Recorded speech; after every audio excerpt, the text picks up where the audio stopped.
আজকে আমাদের recipe fruit custard.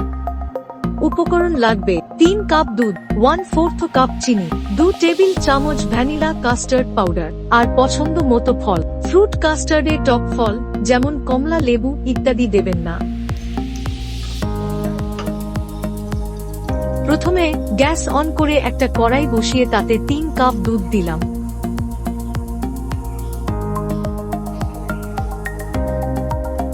এবার দুধটা ভালো করে ফুটে উঠলে চিনি দিয়ে দিতে হবে।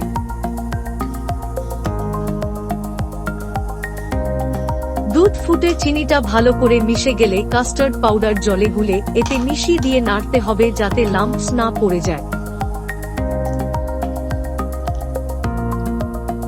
কাস্টার্ড মিক্সচার দুধের সাথে ভালো করে মিশে গেলে একটা আলাদা পাত্রে ঢেলে দিতে হবে।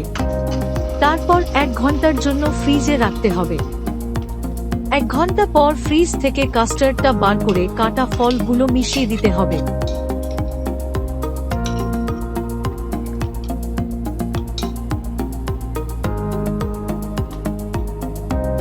সার্ভ করার পর এর ওপরে আলাদা করে রাখা কিছু বেদানার দানা ছড়িয়ে দিলে দেখতে আর খেতে ভালো লাগবে। তৈরি হয়ে গেল আমাদের ফ্রুট কাস্টার্ড। ভিডিওটি ভালো লাগলে লাইক, শেয়ার করে দেবেন আর আমাদের চ্যানেলটা সাবস্ক্রাইব করে নেবেন এরকম আরো রেসিপির জন্য।